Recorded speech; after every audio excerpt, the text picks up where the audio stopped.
Vijolična slačilnica je pozdravila znan obraz. Dejan Mezga, dobrodošel nazaj doma. Hvala, tukaj sem doma. Maribor je moj nogometni dom in tukaj se počutim zelo dobro. 2 leti je minilo, odkar je hrvaški vezist s Slovenskim potnim listom zapustil Ljudski vrt. V tem času se je marsikaj spremenilo. Pa dobro, Maribor se spremenil, igrali so Champions League, to je... Ja nisam igral in to mi je zelo žal. Ampak dobro, ja se nisam spremenil dosti. Po 2 leti ne more se dosti spremeniti in pripravljen sem, da nadaljujem z Mariborom zgodbo. Kljub igranju na Hrvaškem in na Cipru je stik z Mariborom ostal. Nova vijolična številka 88 je nadaljavo spremljala vse, kar se je dogajalo.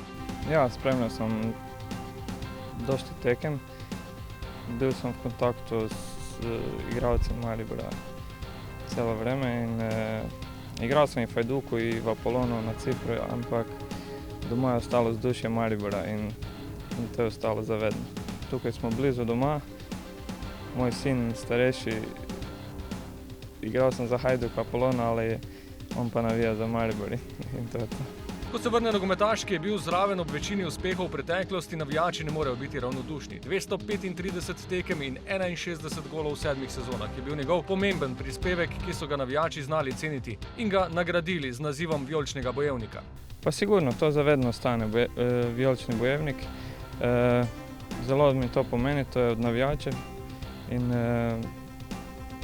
zato se lahko samo odužim na terenu navijačev. Tokrat se Mezga vrača v pomlajeno slačilnico, v kateri bo eden izkušenejših. Zato mu bo pripadla vloga enega izmed tistih, ki bo na igrišču prevzemal odgovornost. Pa sigurno. Pričakuje se to vedno od igralca.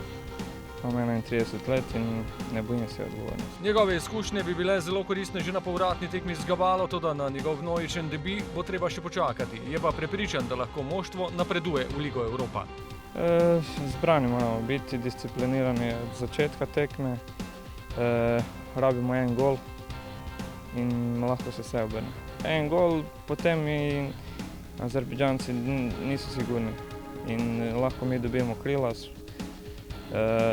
Navijači nam lahko dajo dodaten motiv in potem lahko nadaljujemo z drugim golom in to bi bilo dovolj. Srečno Dejan in da bi bilo tudi drugo obdobje v Ljudskem vrtu vsaj tako uspešno, če ne celo bolj kot prvo.